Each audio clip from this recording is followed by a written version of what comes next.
Hey guys, welcome back to the channel. If you're new here, my name is Candice. Today we are talking about something that is kind of lacking in the church these days, and that is mentoring. We're going to get into it, but of course we are going to pray for this video first. God, thank you so much for giving people experiences and so much life and joy and things that they've done with you and things that they've done with others, and all of these stories that they can use to benefit other people's lives, to teach other people. And thank you for putting mentors in people's lives and for encouraging people to mentor other people. God, I ask that anyone listening to the sound of my voice right now, that you would give them a really good, godly, older mentor in their lives to help encourage them and give them advice and point them back to you and give them wisdom.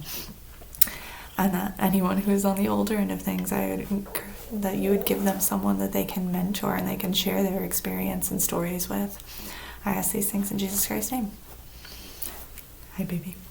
So, this day and age, right, we're back in the Keepers at Home series, by the way, because that's where it talks about older women teaching younger women. We're going to go through the Bible verse in a minute. But these days, in our Western society, I think really for the past, maybe 100 or so years, we've gotten away from nuclear families. We've gotten away from, living close to multiple generations of family and things like that. And we've started grouping people by age, right? In everything, really. It started with school. Back in the day, it used to be one-room schoolhouses where older kids were also being taught right along with the younger ones, right? But then we started separating it by age. So all the 5-year-olds are with all the 5-year-olds, all the 8-year-olds are with all the 8-year-olds, and all the 16, 17-year-olds are with the 16 and 17-year-olds. And we grouped them by age. I don't know who decided to do that, but it's a very arbitrary thing, because if you think about it, nowhere else in life, really, are we just naturally grouped by age, right? If you have older and younger siblings, you're not the same age as them, right? So in your family, there's parents, there's grandparents, you're around multiple generations of people, Usually out in your community or out in your neighborhood, there's older generations, there's younger generations, In a job later on in life, you're working with older people as well as younger people. Most places in our lives, we are not naturally grouped strictly with only people of our own age, right? And yet we've done this in schools, right? We do this now in church, which I find very strange. Like, the church is supposed to be a body of people, multiple generations all together.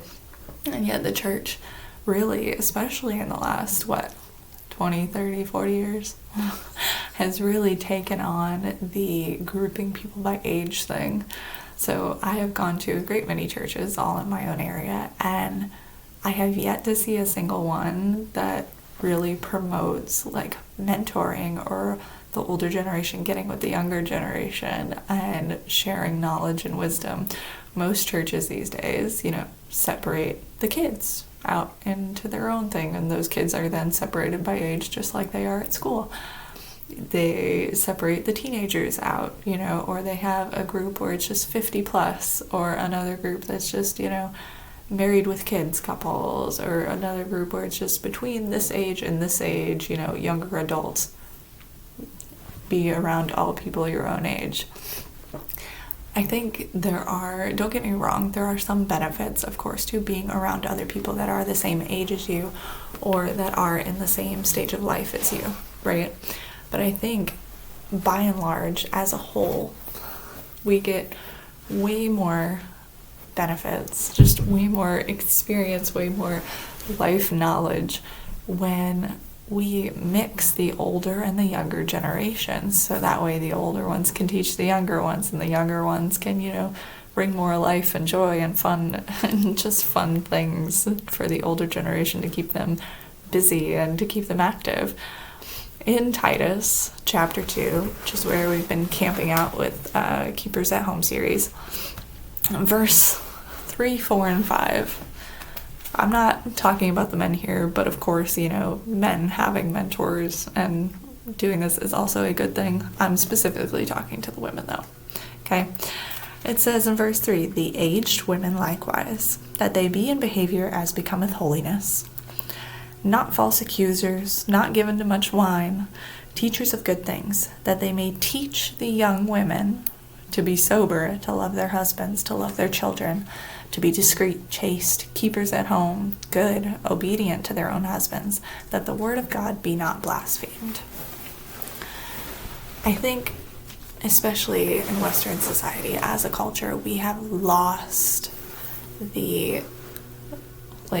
in other cultures, they value, the older generation and the wisdom of the older generation and passing that on to the younger generation. And I think really in Western society, we don't value that anymore, which is strange because, even just living longer on this planet gives you more experiences, and then you have more knowledge that, if passed down to the next generation, of course, is going to benefit them and keep them from making the same mistakes, or encourage them to do things because you have a really good story of when you stepped out in faith when God asked you to, and so you're encouraging someone else who's struggling with whether or not to do so to do the same thing, right?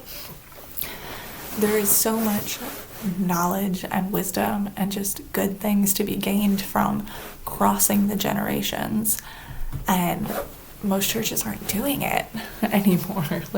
We're just keeping the same age group with the same age group, and I'm sorry, but when you're young, right, yes, it's great to have friends who are your own age. It's great to do life with people who are in a similar stage of life, but at the same time, looking towards the future, looking towards what's next in your life. And say if you're young and in your early 20s and eventually you want to get married and have kids, right? Having a slightly older woman who is married, who has kids, to be a mentor, so you can go hang out at her house, see how her and her husband's interactions are, how they use healthy communication, seeing, what it's like raising kids, so you start building that knowledge base of your own, maybe babysitting for her occasionally to really build your experience. This is how we, get the knowledge to do the next thing in life before we get there, And I know for me, going to a lot of different churches over the years, I really craved being able to find that mentorship. And I looked it out in different churches, and none of these churches had any programs for it, or they just didn't even address it really, which I find to be kind of sad, because it's something that you would think as a church, as a body of believers, that we would be doing, having the older generation teach the younger generation, pass on knowledge and experience, passing on their experiences with God to help build the faith of the younger generation, right? But it's something that's not happening. And so I wanted to give you guys some practical advice on if you're in a church or in a place where it's not happening. I don't know that there are many that are. If you do go to a place where they're actually promoting mentorship and stuff, I'd love to hear about it in the comments, because I have not seen a single church, at least not in my area, doing any of this. But if you are in a place where the church is not really addressing it, practically, obviously, step one is to talk to God and ask him, to put a mentor, a godly mentor, an older woman in your life, right? Who can just kind of do life with you. You can go get coffee, or, just hang out with her and get advice, get wisdom, just, have fun talking to the older generation and doing things with them. And if you are on, the older generation side, asking God to put someone in your way that's younger that you can mentor and share those stories with and share that experience with and share your mistakes as well as your triumphs, just so the next generation can learn those things and can be like, oh, okay, well, she did this and that didn't work out because of this. Maybe this would be a better path, like just sharing all of the stories and all of the things. I think it's so important. And it's something that we really, really need. And I know God blessed me. God was so gracious that in my early to mid-20s, God put women in my life. I knew I needed godly examples of womanhood at that time in my life. And God was gracious enough to give me those mentors and to put them in my path. So I was doing life with them multiple times a week, being with them for hours at a time, learning things, asking advice, seeing how they made decisions in their own lives and how their lives were, because they were like twice my age, right? So seeing how their life and their stage of life was working out for them. And it was so beneficial. It was great to have friends who were older and had already gone through a few more stages of life than I had, right? To be able to just do life together and have fun together. Yeah, so if you, obviously step one, talking to God, asking him to give you a mentor or to give you someone to mentor, or if you're somewhere in like the middle ages, 30s, 40s, 50s, you could ask for both. Ask for someone to mentor you and for you to have someone to mentor too, because even if you're only, in late 20s, 30s, 40s, you still have experiences and you still have stories about when you were with God, or you listened to God, or you didn't listen to God, and this happened and that happened, or God came through with you in this way. And so you could share those stories and share those experiences too. This isn't just if you're 50 plus, go hang out with someone in their 20s. This can be generational all across the board, right? And then, of course, if God leads you to do this, you could always start a Bible study or a small group within your church and have it be cross-generational, right? So invite older women, invite younger women, invite ones who are moms or ones who are not moms, have it be a cross-generational thing, so that way everybody's getting the benefit of having the experience of everybody else in different stages of life there, right? If you're not brave enough to do a whole Bible study and, host it in your own home and things like that, maybe just start by inviting people to go out and do something. Make a park day and have generations of women come together, right? Or going out and doing some sort of activity together, but it's generations of women together, just trying to connect yourself with people of other generations, so that way you have their knowledge and their experience to kind of work off of for yourself. And then you can pass that on to, the younger ones as you go about it. I think it's just within the church, we've segregated people so much by age that we've lost the beauty that is the elders teaching the youngers. And then, of course, when you're old too, you're also learning things from the younger generation. This isn't just a one-way street. And the younger generation helps keep the older generation active and doing things and, busy. But it's such a beautiful thing to be able to have that cross-generational community working together and doing life together. It's what helps us just connect to each other better and connect to God better. And I think it's something that we really need to bring back into the church, even if it's just, one woman army trying to do it by herself sort of a thing, but bringing it back in as best we can, right? And promoting it to other people and offering our mentorship, or going to the older women in your church and being like, hey, can I connect with some of you guys, because I could really use a mentor? Or if you're an older woman, saying, hey, I'm available to mentor, connect with any of the younger ones here, just putting it out there and promoting it more, so that way we can all benefit from it. It's such a beautiful thing. Because seriously, if you're in a job, right? If you're in a job, you're working with older people and younger people, and you're benefiting from the wisdom of those who are older, and then passing on that wisdom and knowledge of how to do it to the younger ones. We do this in so many other areas of our life, and yet somehow this is just gone out the window with school and church. But it's something that God, created. I mean, it was for thousands and thousands of years, right? People lived very close to their families, like super close, if not in the same space, right?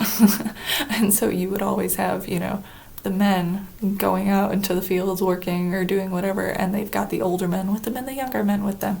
The women in their homes, with taking care of the older generation while also doing kids. So all of that cross-generational knowledge got passed on and was just a part of the everyday lives. We live in a culture where most people do not live within a mile or two of their immediate family or of the generations above or below them. I mean, we live in a culture where, older people are almost seen as, well, they're done contributing to society, so we'll just go put them in a home. Or they're retired now, so they've earned the right to just go sit and watch TV all day. And we don't include them in things the way we should. We don't give them respect and dignity for being older and having more experiences than us, and so having knowledge that they could potentially pass on. And then younger ones, like kids and stuff, are not really, they're seen as, oh, well, we don't want them, this is an adult event, or this is that. But having them around so then they can learn from even the teenagers or the college kids or, the other adults, they can learn from the grandmas and grandpas in the group, having just that cross-generational knowledge base, learning base, community with God. It's something that I think we really should get back to as a church, and I think it would be so beneficial for society as a whole. Like to have the benefit of being able to see the mistakes that other generations have made, or to see how they stepped out in faith and walked with God, and to be able to then learn from those things or be encouraged by those things. Like, it's so beneficial to our lives. Speaking from experience here, it's very beneficial. It was very beneficial to my life to have that, and then to be able to pass it on to others. So if you don't have a mentor or something like that, ask God. Start some sort of social thing with people in your church or in your community or in your neighborhood. Hey, get together with neighbors and talk to them. Start being proactive, I think. And this is advice for myself too. As someone who's an introvert, I need to be more proactive as well. But being proactive about doing this, it's beneficial. I mean, there aren't really a lot of downsides to experiencing older people's knowledge and stories and things like that. It's good for us. And it's good for us to pass it down to the younger ones too. Alright, I think that's all I got for you guys today. Talk to you next time.